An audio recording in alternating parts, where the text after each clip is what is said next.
Assalamualaikum warahmatullahi wabarakatuh. Selamat pagi semua. Apa kabar kalian? Semoga tetap semangat dalam program pembelajaran daring ini. Pada materi sebelumnya, kalian telah mempelajari tentang mekanisme pertahanan tubuh.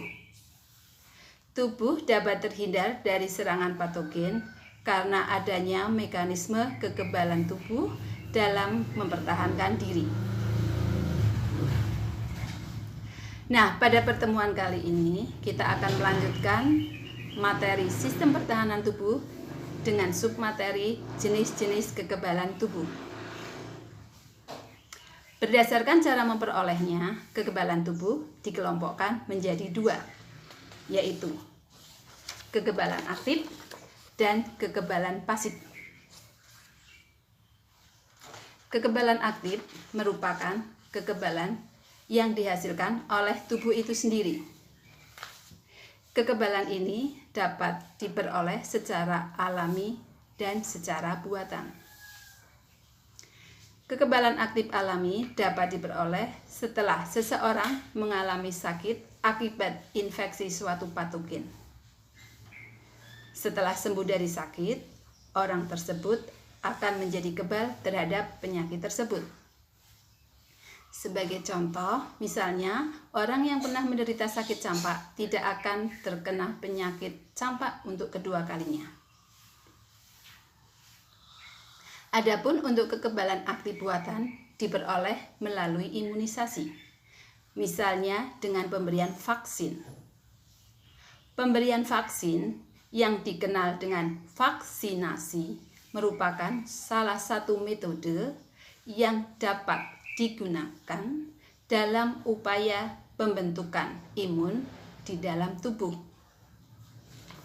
Vaksin adalah siapan antigen yang diberikan secara oral, baik melalui mulut maupun melalui suntikan, untuk merangsang mekanisme pertahanan tubuh terhadap patogen. Vaksin dapat berupa suspensi mikroorganisme yang telah dilemahkan atau dimatikan. Vaksin yang dimasukkan ke dalam tubuh akan merangsang atau menstimulasi pembentukan antibodi untuk melawan antigen. Akibatnya, tubuh akan menjadi kebal terhadap penyakit jika suatu saat penyakit tersebut menyerang. Ada beberapa vaksin yang telah ditemukan oleh ilmuwan-ilmuwan. Misalnya, ada vaksin cacar air, vaksin rabies, vaksin polio, dan masih banyak vaksin-vaksin lain.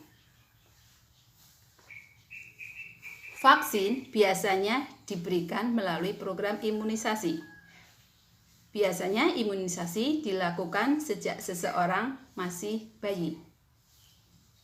Ada beberapa jenis imunisasi yang wajib diberikan kepada bayi, yaitu misalnya ada imunisasi hepatitis B, ada imunisasi polio, ada imunisasi BCG, ada imunisasi DPT, dan ada imunisasi MR.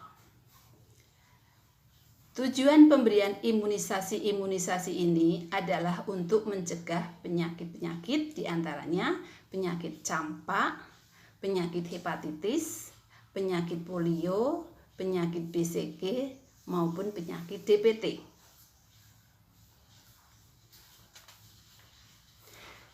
Sekarang kita membahas kekebalan yang kedua, yaitu kekebalan pasif. Kekebalan pasif merupakan kekebalan yang diperoleh setelah tubuh menerima antibodi dari luar.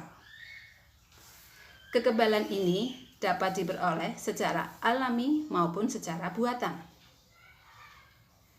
Untuk kelompok yang pertama, kekebalan pasif alami dapat ditemukan pada bayi setelah menerima antibodi dari ibunya melalui plasenta ketika dia masih berada di dalam kandungan.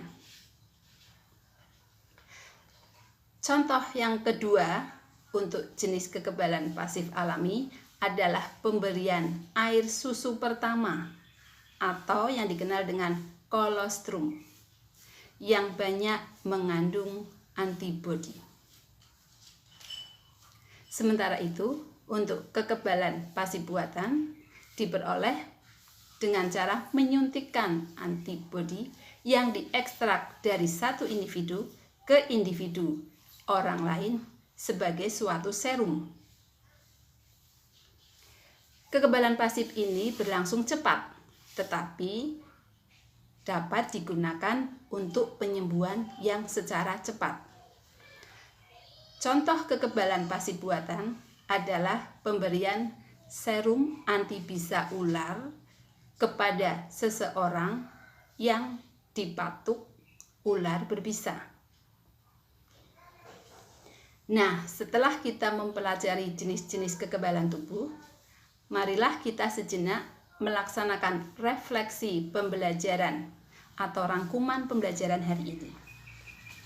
Jenis-jenis kekebalan tubuh ada 2, yaitu kekebalan aktif dan kekebalan pasif.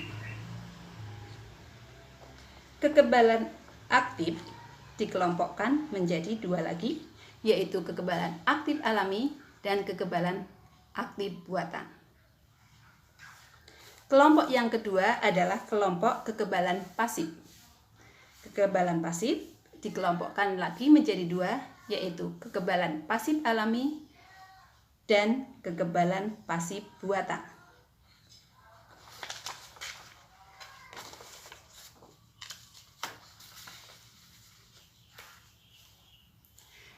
Nah, setelah kita mempelajari jenis-jenis kekebalan tubuh, marilah kita sejenak menengok kondisi di sekitar kita saat ini.